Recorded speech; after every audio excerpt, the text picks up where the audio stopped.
Noites e noites o gato volveu à mesma esquina só para vê-la. Agora tudo o que conseguia em dinheiro era para comprar trajes usados e se pôr elegante. Tinha o dom da elegância malandra, que está mais no jeito de andar, de colocar o chapéu e dar um laço despreocupado na gravata que na roupa propriamente. O gato desejava Dalva do mesmo modo como desejava comida ao ter fome, como desejava dormir ao ter sono. Já não atendia ao chamado das outras mulheres quando, passada a meia-noite, elas já tinham feito para as despesas do dia seguinte e então queriam o amor juvenil do pequeno malandro. Uma vez foi com uma só para saber da vida de Dalva. Foi assim que se inteirou de que ela tinha um amante, um tocador de flauta num café, que tomava o dinheiro que ela fazia e ainda tomava porres colossais na sua casa, atrapalhando a vida de todas as rameiras do prédio. O gato voltava todas as noites. Dalva nunca lhe deu sequer um olhar. Por isso ele ainda a amava mais. Ficava numa espera dolorosa até meia hora depois de meia-noite, quando o flautista chegava e, depois de a beijar na janela, entrava pela porta mal iluminada. Então o gato ia para o trapiche, a cabeça cheia de pensamentos, e se um dia o flautista não viesse? Se o flautista morresse? Era fraco, talvez não aguentasse nem o peso dos 14 anos do gato. E apertava a navalha que levava na blusa. E uma noite o flautista não veio. Nesta noite Dalva andara pelas ruas como uma doida. Voltará tarde para casa, não receberá nenhum homem e agora estava ali, postada na janela, apesar de já ter dado as 12 horas há muito tempo. Aos poucos a rua foi ficando deserta. Não restaram senão o gato na esquina e Dalva, que ainda esperava na janela. O gato sabia que aquela era sua noite e estava alegre. Dalva desesperava. Então o gato começou a passear de um lado para o outro da rua até que a mulher o notou e fez um sinal. Ele veio logo, sorrindo. Tu não é um frangote que fica na esquina toda noite? Quem fica na esquina sou eu. Agora essa coisa de frangote. Ela sorriu tristemente. Tu quer me fazer um favor? Te dou uma coisa, mas logo pensou e fez um gesto. Não. Tu com certeza tá esperando tua comida e não vai perder tempo. Posso, sim. A que estou esperando não vem agora. Então eu quero, filhinho, que tu vá na rua Rui Barbosa. O número é 35. Procura seu Gastão. E no primeiro andar. Diz a ele que estou esperando. O gato saiu humilhado. Primeiro pensou em não ir e em nunca mais voltar a ver Dalva. Mas depois se decidiu a ir para ver de perto o flautista que tinha a coragem de abandonar uma mulher tão bonita. Chegou no prédio um sobrado negro de muitos andares, subiu as escadas, no primeiro andar perguntou a um garoto que dormia no corredor qual era o quarto do Sr. Gastão. O garoto mostrou o último quarto. O gato bateu na porta. O flautista veio abrir, estava de cuecas e na cama o gato viu uma mulher magra. Estavam os dois bêbados. O gato falou. Venho da parte de Dalva. Diga àquela bruaca que não me amole. Tô chateado dela até aqui, e punha a mão aberta na garganta. De dentro do quarto a mulher falou. Quem é esse cocadinha? Não te mete, disse o flautista, mas logo acrescentou. É um recado da bruaca da Dalva. Tá se pelando que eu volte. A mulher riu um riso canalha de bêbada. Mas tu agora só quer tua bebezinha, não é? Vem me dar um beijinho, anjo sem asas. O flautista riu também. Tá vendo, pedaço de gente? Diz isso a Dalva. Tô vendo um couro espichado ali, sim senhor. Que urubu você arranjou, hein? Camarada? O flautista olhou muito sério. Não fale de minha noiva, e logo. Quer tomar um trago? É caninha da boa. O gato entrou. A mulher na cama se cobriu. O flautista riu. É um filhote somente. Não faz medo. Mesmo esse couro, disse o gato, não me tenta. Nem pra me tocar bronha. Bebeu a cachaça. O flautista já voltará para a cama e beijava a mulher. Nem viram. Que o gato saía e que levava a bolsa da prostituta, que estava esquecida na cadeira. Sobre vestidos. Na rua o gato contou 68 mil réis. Jogou a bolsa no pé da escada, meteu o dinheiro no bolso. E foi para a rua de Dalva, assoviando. Dalva o esperava na janela. O gato olhou para ela fixamente. Vou emborcar, e foi entrando sem esperar resposta. Dalva, mesmo no corredor, perguntou. O que foi que ele disse? No quarto te digo. Me mostre onde é. Entraram no quarto. A primeira coisa que o gato viu foi um retrato de Gastão. Tocando flauta, vestido de smoking. Sentou na cama olhando o retrato. Dalva espiava espantada e mal pôde novamente interrogar, e esse frangote, murmurou ela. Olha, bichinha, ele tá grudado com outra, sabe? Também eu disse as boas aos dois. E depois pelei a bruaca, meteu a mão no bolso, tirou o dinheiro. Vamos rachar. Isso. Tá com outra, não é? Mas meu senhor do Bonfim há de fazer com que os dois fique entrevado. Senhor do Bonfim é meu santo. Foi até onde estava o quadro do santo. Fez a promessa e voltou. Guarda teu dinheiro. Tu ganhou o direito. O gato repetiu. Senta aqui. Desta vez ela sentou, ele a pegou e a derrubou na cama. Depois que ela gemeu com o amor e com os tabefes que ele lhe deu, murmurou. O frangote parece um homem. Ele se levantou, endireitou as calças, foi até onde estava o retrato do flautista Gastão. E o rasgou. Vou tirar um retrato pra tu botar aí. A mulher riu e disse. Vem, bichinho bom. Que malandro não vai sair daí. Vou te ensinar tanta coisa. Meu cachorrinho. Fechou a porta do quarto. O gato tirou a roupa. Por isso o gato sai toda meia-noite e não dorme no trapiche. Só volta pela manhã. Para ir com os outros para as aventuras do dia. O sem-pernas se aproximou e pilheriou. Agora tu vai mostrar o anel, não é? O que foi que ele disse? O gato respondeu. Senta aqui e indicou a cama. Tu não tem nada com isso, o gato fumava um cigarro. Tu quer vir pra ver se topa alguma mulher que te queira assim coxo? Não vou em casa de couros. Sei onde tem coisas que vale a pena.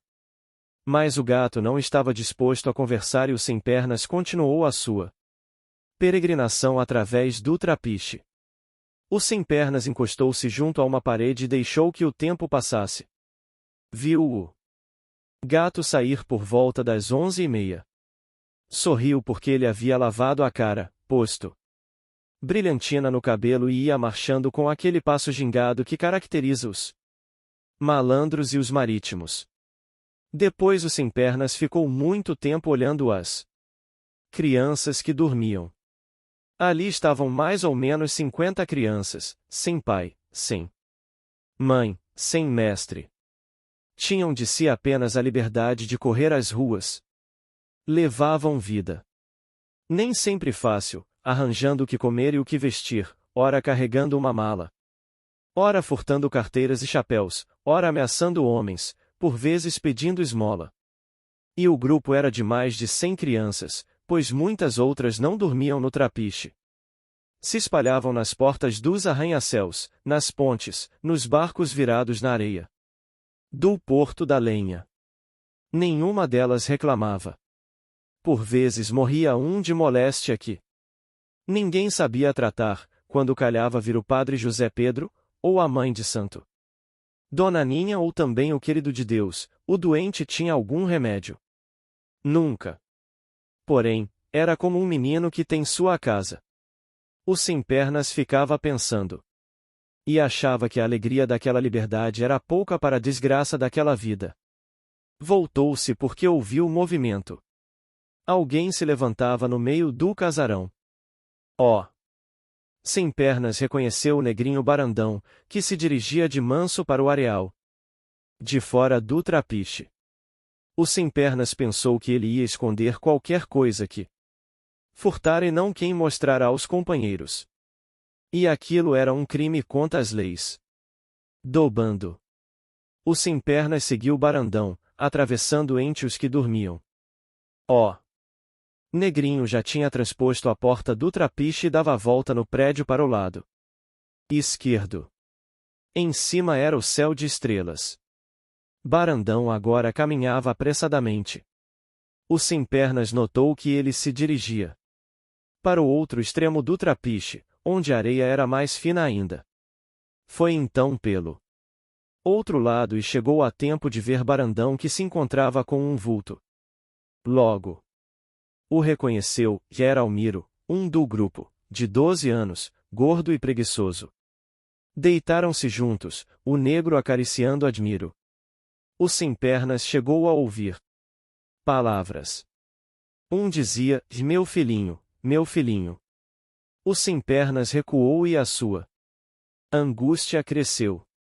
Todos procuravam um carinho, qualquer coisa fora daquela vida, e o professor naqueles livros que lia a noite toda, o gato na cama de uma mulher da vida que lhe dava dinheiro, Pirulito na oração que o transfigurava, Barandão e Almiro no amor na areia do cais. O sem-pernas sentia que uma angústia o tomava e que era impassível dormir. Se dormisse viriam os maus sonhos da cadeia. Queria que aparecesse alguém a quem ele pudesse torturar com dichotes. Queria uma briga. Pensou em ir acender um fósforo na perna de um que dormisse. Mas quando olhou da porta do trapiche, sentiu somente pena e uma doida vontade de fugir. E saiu. Correndo pelo areal, correndo sem fito, fugindo da sua angústia.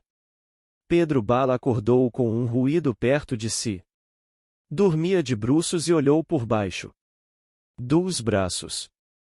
Viu que um menino se levantava e se aproximava cautelosamente do canto de Pirulito. Pedro Bala, no meio do sanã em que estava, pensou, a princípio, que se tratasse de um caso de pederastia. E ficou atento para expulsar o passivo do grupo, pois uma das leis do grupo era que não admitiriam pederastas passivos. Mas acordou completamente e logo recordou que era impossível, pois Pirulito não era destas coisas. Devia se tratar de furto. Realmente o garoto já abria o baú de Pirulito. Pedro Bala se atirou em cima dele. A luta foi rápida. Pirulito acordou, mas os demais dormiam. Tu tá roubando um companheiro? O outro ficou calado, coçando o queixo ferido. Pedro Bala continuou. Amanhã tu vai embora.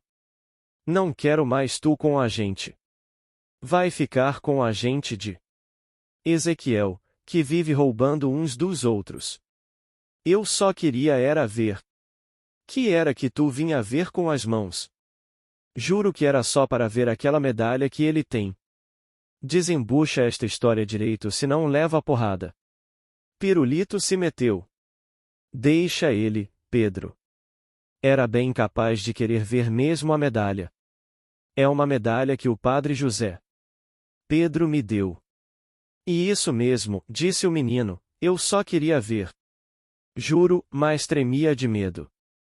Sabia que a vida de um expulso dos capitães da areia ficava difícil. Ou entrava para o grupo de Ezequiel, que vivi todo dia na cadeia, ou acabava no reformatório. Pirulito intercedeu de novo e Pedro Bala voltou para perto do professor. Então o menino disse com a voz ainda temendo. Vou contar pra você saber. Foi uma menina que eu vi hoje.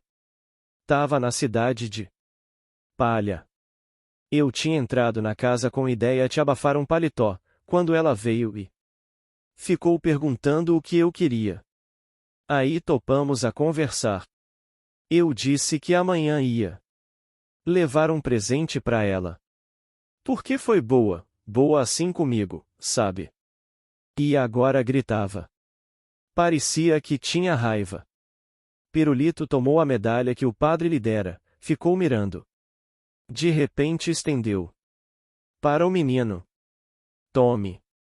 Dê a ela. Mas não conte a Pedro Bala.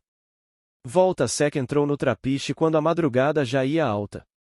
O cabelo de mulato sertanejo estava revolto. Calçava alpercatas como quando viera da caatinga. O seu rosto sombrio se projetou dentro do casarão. Passou por cima do corpo do negro. João Grande. Cuspiu adiante, passou o pé em cima. Apertado no braço trazia um jornal. Olhou todo o salão procurando alguém. Segurou o jornal com as mãos grandes e calosas logo que distinguiu onde estava professor. E sem se importar da hora tardia se dirigiu para lá e começou a chamá-lo. Professor. Professor. O que é? Professor estava semi-adormecido. Eu quero uma coisa. Professor sentou-se. O rosto sombrio de Volta Seca estava meio invisível na escuridão. É tu, Volta Seca? Que é que tu quer? Quero que tu leia para eu ouvir essa notícia de Lampião que o diário traz. Tem um retrato. Deixa para amanhã que eu leio. Lê hoje, que eu amanhã te ensino a imitar direitinho um canário. O professor buscou uma vela, acendeu, começou a ler a notícia do jornal. Lampião tinha entrado numa vila da Bahia, matara 8 soldados, deflorara moças, saqueara os cofres da prefeitura. O rosto sombrio de Volta Seca se iluminou. Sua boca apertada se abriu num sorriso. E ainda feliz deixou o professor, que apagava a vela. E foi para o seu canto. Levava o jornal para cortar o retrato do grupo de Lampião. Dentro dele ia uma alegria de primavera. Ponto das pitangueiras. Esperavam que o guarda andasse. Este demorou olhando o céu, mirando a rua deserta. O bonde desapareceu na curva. Era o último dos bondes da linha de Brotas. Naquela noite, o guarda acendeu um cigarro. Com o vento que fazia, gastou 3 fósforos. Depois suspendeu a gola da capa, pois havia um frio úmido que o vento trazia das chácaras onde balançavam mangueiras e sapotizeiros. Os 3 meninos esperavam que o guarda andasse para poder atravessar de um lado para o outro da rua e entrar na travessa sem calçamento. O querido de Deus não tinha podido vir. Toda a tarde tinha passado na porta do mar esperando o homem que não veio. Se ele tivesse vindo seria mais fácil, pois com o querido de Deus ele não ia discutir. Mesmo porque devia muita coisa ao capoeirista. Mas não tinha vindo, a informação fora errada, e o querido de Deus já tinha uma viagem acertada para essa noite. Ia a Itaparica. Durante a tarde, num terreninho que havia no findo da Porta do Mar. Fizeram treinos do jogo capoeira. O gato prometia ser, com algum tempo, um lutador capaz de se pegar com o próprio querido de Deus.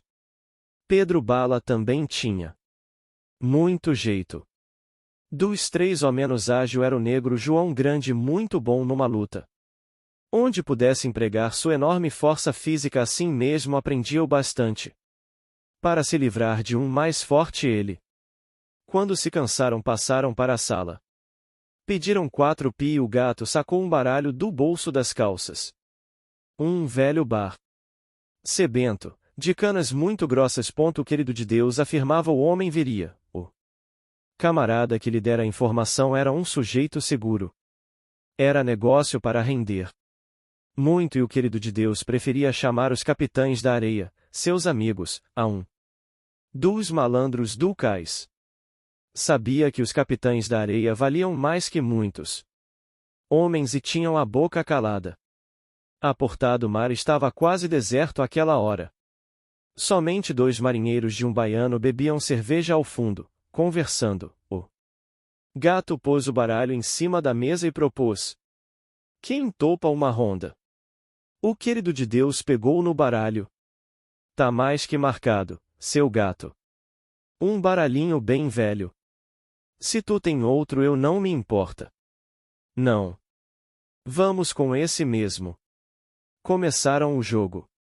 O gato descobria 2 cartas na mesa, os outros apostavam numa, a banca ficava com a outra.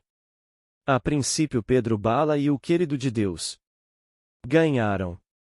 João Grande não estava jogando, conhecia demais o baralho do gato, só fazia espiar, rindo com seus dentes alvos, quando o querido de Deus dizia que estava com sorte neste dia, porque era o dia de Xangô, seu santo. Sabia que a sorte seria só no princípio e que quando o gato começasse a ganhar não pararia mais. Certo momento, o gato começou a ganhar.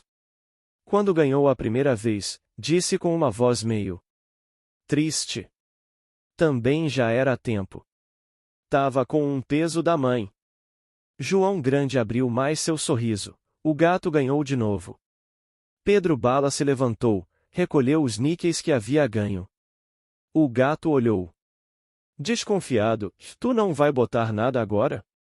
Agora não, que vou mijar, e foi para os fundos do bar. O querido de Deus ficou perdendo. João Grande ria e o capoeirista se afundava. Pedro Bala tinha voltado, mas não jogava. Ria com João Grande. O querido de Deus passou tudo quanto tinha ganho. João Grande disse entre dentes: vai entrar no capital. Ainda tô perdendo, falou o gato. Reparou que Pedro tinha voltado. Tu não arrisca mais nada? Não vai na dama? Tô cansado de jogar, e Pedro Bala piscou para o gato como que dizendo que ele se contentasse com o querido de Deus. O querido de Deus passou 5.000 réis do capital. Só ganhará 2 vezes durante as últimas jogadas e estava meio desconfiado. O gato abriu o baralho na mesa. Puxou um rei e um 7. Quem vai? Perguntou. Ninguém foi. Nem mesmo o querido de Deus, que olhava o baralho muito desconfiado. O gato perguntou: tá pensando que tem treta? Pode espiar. Eu faço jogo limpo. João Grande soltou uma daquelas suas gargalhadas escandalosas. Pedro Bala e o querido de Deus riram também. O gato olhou para João Grande com raiva. Esse negro é burra como uma porta. Tu não tá vendo, mas não completou a frase. Porque os 2 marinheiros baiano, que já miravam o jogo há bastante tempo, se aproximaram. Um deles, o mais baixo, que estava bêbado, falou para o querido de Deus: pode-se entrar nesta brincadeira? A banca é deste moço. Os marinheiros olharam desconfiados para o menino. Mais baixo cutucou o outro com o cotovelo e murmurou qualquer coisa ao ouvido. O gato riu para dentro. Porque sabia que ele estava dizendo que seria fácil arrancar o dinheiro daquela criança. Se abancaram os 2 e o querido de Deus achou estranho que Pedro Bala se abancasse também. João Grande, no entanto, não só não achou estranho, se abancou também. Ele sabia que era preciso tapear os marinheiros e então era necessário que a gente do grupo perdesse também. Os marinheiros, do mesmo modo que tinha acontecido com o querido de Deus, começaram ganhando. Mas durou pouca a aragem da sorte e em breve só o gato ganhava dos 4. Pedro Bala soltava aclamações. Esse gato, quando tem sorte, é um caso sério. Também, quando dá de perder, perde a noite toda, replicou João Grande, e esta sua réplica deu grande confiança aos marinheiros sobre a honestidade do jogo e a possibilidade da sorte virar. E continuaram a jogar e a perder. O baixo só dizia: a sorte tem de virar. O outro, que tinha um bigodinho, jogava calado e cada vez apostava mais alto. Também Pedro Bala subia o valor das suas apostas. Certa hora o de bigodinho virou: pro gato. A banca topa 5.000. O gato coçou o cabelo cheio de brilhantina barata, aparentando uma indecisão que os companheiros sabiam que não possuía. Vá lá. Topo. Só para dar meio de você livrar teu prejuízo. O de bigodinho apostou 5.000. O baixo foi com 3.000 réis. Foram ambos num as contra um valete da banca. Pedro Bala e João Grande foram no as também. Ó! Gato começou a virar as cartas. A primeira era um 9. O baixo batia com os dedos, o outro puxava o bigodinho. Veio em seguida um 2 e o baixo disse: agora é o as. 2, depois um, e batia com os dedos. Mas veio um 7, depois um 10 e então veio um valete. O gato arrastou a mesa. Enquanto Pedro Bala fazia uma cara de grande aborrecimento e dizia: amanhã, quando o peso te pegar, tu vai ver que te arraso. O baixo confessou que estava limpo. O de bigodinho meteu as mãos nos bolsos. Tô só com os níqueis para pagar a cerveja. O garoto é um braço. Se levantaram, cumprimentaram o grupo, pagaram a cerveja que tinham bebido na outra mesa. O gato os convidou a voltarem no outro dia. O baixo respondeu que o navio dele saía aquela noite para Caravelas. Só quando voltasse. E se foram, de braço dado, comentando a pouca sorte. O gato contou o lucro.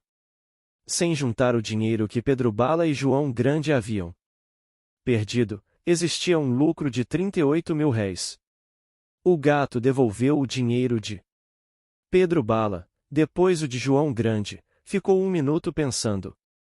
Meteu a mão no bolso, tirou os 5.000 réis que o querido de Deus havia perdido anteriormente. Toma, batuta. Tinha trapaça, eu não quero embolsar teu cobre. O querido de Deus beijou a nota com satisfação, bateu a mão nas costas do gato. Tu vai longe, menino. Tu pode enricar com essas treitas. Mas já o sol se punha e o homem não vinha. Eles pediram outra pinga. Com o cair da tarde o vento que vinha do mar aumentou. O querido de Deus começava a ficar impaciente. Fumava cigarro sobre cigarro. Pedro Bala espiava para a porta. O gato dividiu os 38.000 réis pelos 3. João Grande perguntou: como teria ido sem pernas com o abafa de chapéus? Ninguém respondeu. Esperavam o homem e agora tinham a impressão que ele não viria. A informação tinha sido errada. Não ouviam sequer a canção que vinha do mar. A porta do mar estava deserta e seu Felipe quase dormia no balcão. Não tardaria, no entanto, a estar cheia, e então todo acerto seria impossível com o homem. Ele não haveria de querer conversar ali com o salão cheio. Poderiam conhecê-lo, e ele não queria isto. Tampouco o queriam os capitães da areia. Em verdade, o gato não sabia de que se tratava. E pouco mais sabiam Pedro Bala e João Grande. Sabiam quanto sabia o querido de Deus, a quem o negócio tinha sido proposto e que o tinha aceito para Pedro Bala e os capitães da areia. No entanto, ele mesmo tinha apenas vagas informações e iam saber de tudo pelo homem que marcará uma entrevista à tarde na porta do mar. Mas até às 6 horas não chegou.